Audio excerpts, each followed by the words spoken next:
Itulah sikit sebanyak cerita saya. Mudah-mudahan sama-samalah kita mendoakan anak-anak saya, khususnya anak saya Tengku Mahkota ini akan meneruskan legasi bermain polo. Mudah-mudahan juga dapat berjumpa seorang puteri Ayu di padang polo.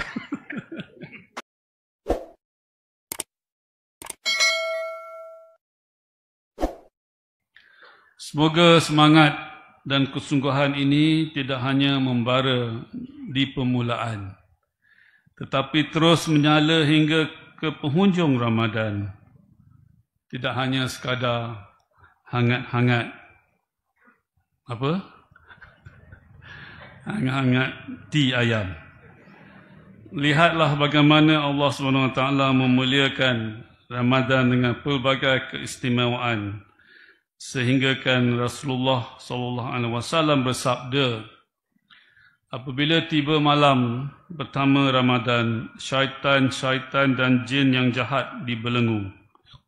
Pintu-pintu neraka ditutup, pintu-pintu syurga dibuka, dan seorang penyeru akan menyeru, wahai orang yang menginginkan kebaikan, majulah. Wahai orang yang menginginkan keburukan, berundurlah.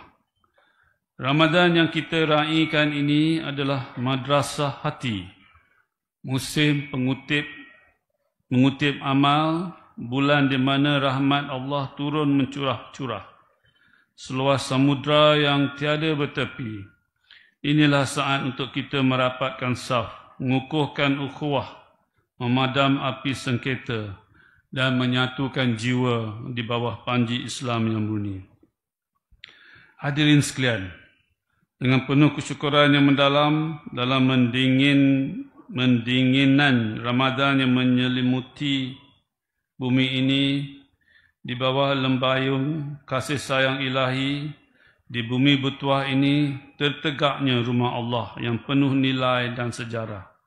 Semoga menara cahaya menyinar hati yang dahagakan hidayah, membimbing jiwa yang merindukan ketakwaan. Masjid ini bukanlah sekadar binaan batu, kayu dan marmar, bukan sekadar hamparan sejadah dan dinding berhias kaligrafi, tetapi ianya adalah denyut nadi sebuah tamadun. Di sinilah kalbu bersujud, di sinilah minda disuburkan dengan ilmu, dan di sinilah ukhuwah berakar, mengeratkan hati-hati yang bersatu dalam keredaan Allah. Renungilah firman Allah dalam surah An-Nur ayat 36. Di rumah-rumah, masjid-masjid yang diizinkan Allah untuk didirikan dan disebut namanya di dalamnya, bertasbihlah kepadanya pada waktu pagi dan petang. Masjid ini adalah warisan para anbiya, perisai kepada fitnah dunia, pelita yang menerangi kegelapan jiwa. Maka janganlah kita biarkan ia sunyi tanpa zikir. Jangan kita biarkan ia hanya megah dalam binaan, tetapi lengang dari amal dan ketaatan. Jadikanlah rumah Allah ini sebagai lambang kesuburan iman, medan pertemuan yang mendekatkan, bukannya yang menjauhkan. Hari ini kita berdiri di tanah yang tersurat namanya, iaitu Kampung Padang Polo. Sebuah nama yang membisikkan sejarah dan mengisahkan warisan padang yang menjadi gelanggang berkuda, medan kesatriaan yang menguji kecekalan dan ketangkasan. Di sebalik namanya tersirat hikmah yang mendalam, mengingat kita bahawa Islam tidak hanya mengangkat rohani sebagai tunjang kehidupan, tetapi turut menekankan pentingnya jasmani yang sehat dan kuat. Di antaranya maksud kata-kata Saidina Umar radhiyallahu anhu, ajarlah anak-anakmu memanah, menunggang kuda, dan berenang. Kata-kata ini bukan sekadar pesanan kosong tetapi peringatan luhur bahawa kesihatan adalah kurnia, kekuatan adalah amanah dan kecergasan adalah tanda kebijaksanaan. Maka marilah kita jadikan sukan sebagai jambatan kesihatan dan riadah sebagai wasilah keutuhan jasmani. Jika tidak mampu menghunus panah di medan memanah, maka cukuplah dengan menggerakkan tubuh walau hanya sekadar berjalan mengelilingi padang polo ini. Jika tidak berpeluang menunggang kuda, maka cukuplah dengan beriadah di halaman sendiri demi kesejahteraan dan berkekalan. Sempena saya hadir hari ini, saya nak sentuh sikitlah sejarah kelab polo Pahang ini.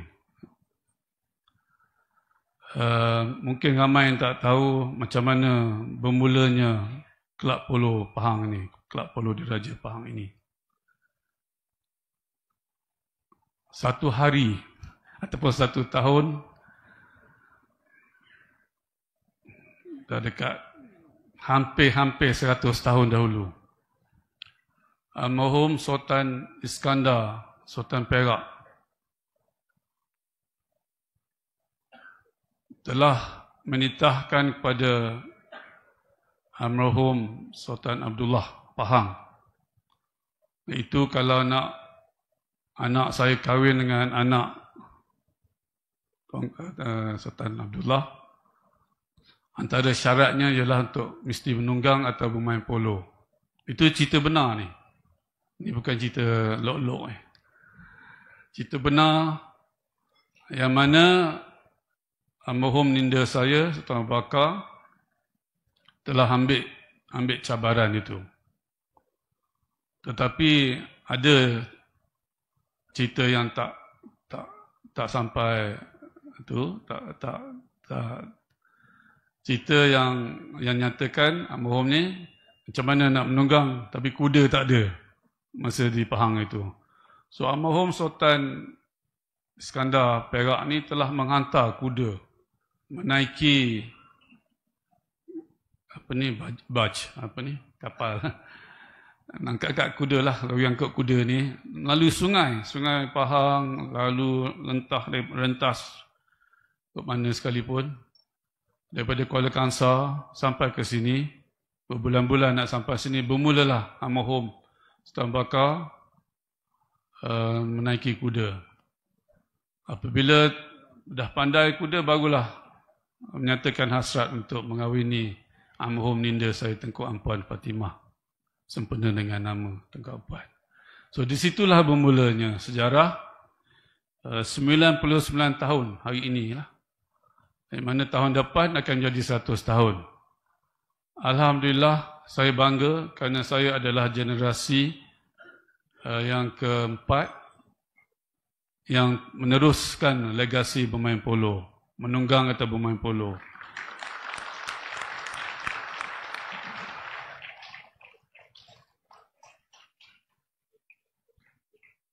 Dan disitulah bermula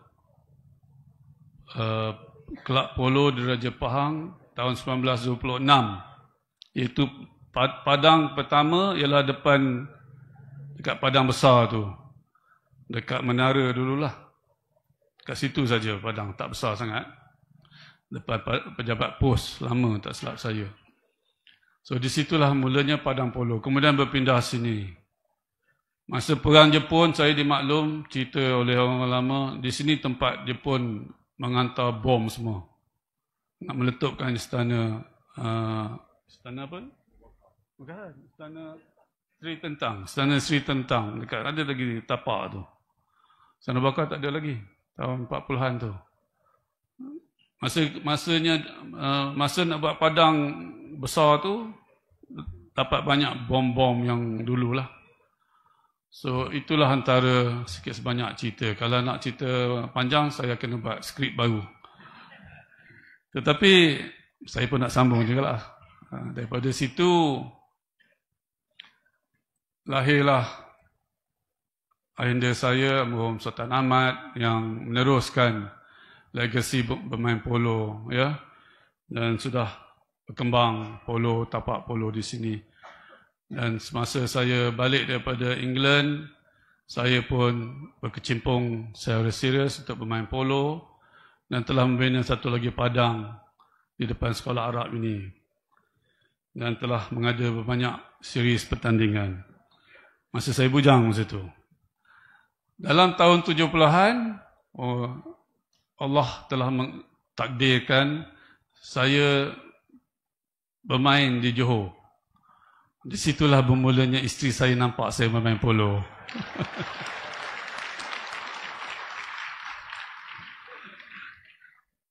Dia pakai teropong tengok saya.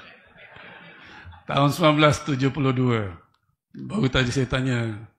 Dia kata bulan 12, bulan 11 tahun 1972. Oh, saya tak ingat sebenarnya. Dan di situ jugalah saya dan Tengku Ampuan berkenalan dan so bermaknanya minda saya bermula cinta sebab kuda, sebab berkuda, sebab bermain polo. Dan isteri saya dengan saya juga berkenalan dan bercinta dan berkahwin seterusnya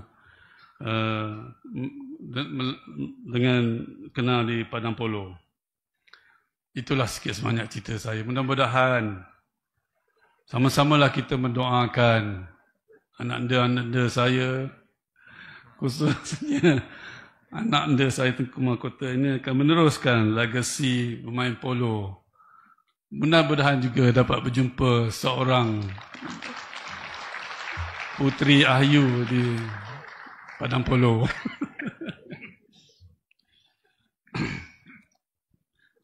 Itulah sikit sebanyak dan wallahu a'lam lah. Tahun masa akan datang kita harap syarahan saya ini dapat kita mengingati sejarah polo.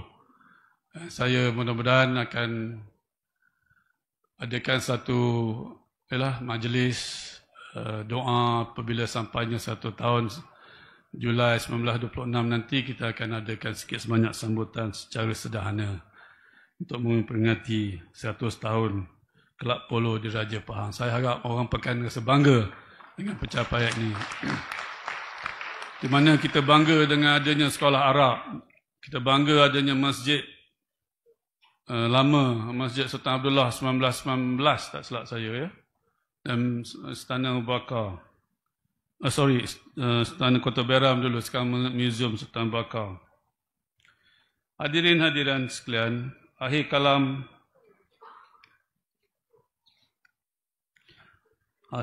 penuhilah rumahnya yang mulia ini dengan solat berjemaah 5 waktu, kerana setiap langkah yang dihayun ke masjid membawa keberkatan, setiap saf yang dirapatkan mengundang rahmat dan setiap sujud yang tertunduk menyinari hati dengan cahaya keimanan.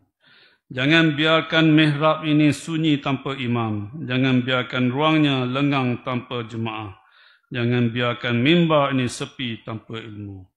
Hadirlah majlis-majlis ilmu yang dianjurkan.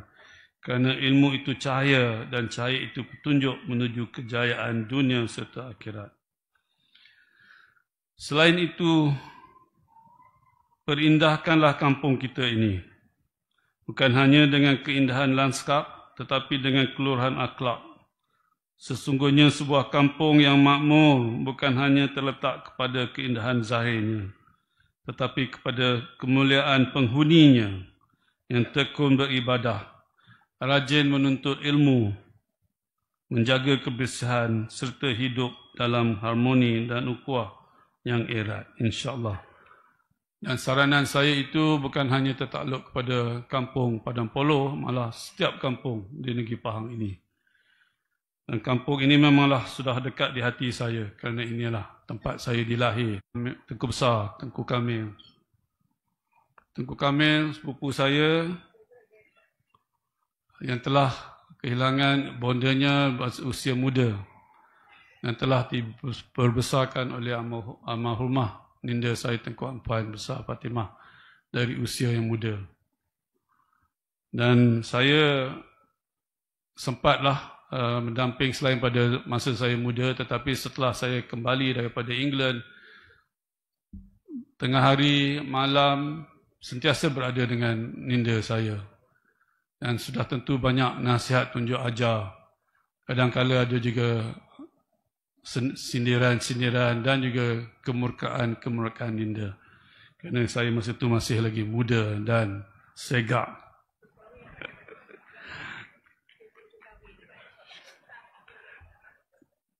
Stigi saya suruh pecah tembelang sikit. Tak bolehlah kita lama. Tetapi Tengku Besar memang diperbesarkan di Istana Kota Beram, itu Museum Sultan Abu Bakar bersama dengan sepupu-sepupu saya yang lain. Dan Alhamdulillah. Jadi saya terima kasih kepada Qaryah di sini telah bersetuju dengan saya untuk menamakan semula masjid ini atas nama almarhum minda saya buat kenangan. Walaupun terlewat sikit tetapi tidak pernah lupa. Secara ikhlas saya memang ingat nama ini sudah ada di masjid-masjid di sekitaran Negeri Pahang, tetapi saya perhatikan tiada lagi nama. Memang sesuai namanya di Pekan dan di masjid yang mudah-mudahan dapat hidayah oleh Qaryah di sini dan pahala kepada almarhumah minda saya. Dan untuk makluman juga, minda saya ni mangkat seminggu sebelum kemangkatan bonda saya tahun 1988. Itulah antara tahun yang begitu perit untuk saya lalui. Namun itu kehendak Allah. Allah lebih menyayangi almarhumah ini.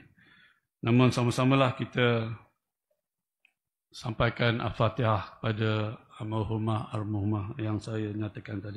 Al-Fatihah. Bismillahirrahmanirrahim. Dengan lafaz yang suci Bismillahirrahmanirrahim, saya dengan ini memasyurkan nama baharu Masjid Kampung Padang Polo ini dengan nama Masjid Tengku Ampuan Besar Fatimah Kampung Padang Polo. Sekian, wabillahi taufiq wal hidayah. Assalamualaikum warahmatullahi wabarakatuh. Ampun Tuanku, yang berbahagia Datin Sri Sharifah Farunai binti Syed Ahmad mengadap merafat sembah mempersilakan ke bawah duli Paduka Baginda Tengku Ampuan Pahang untuk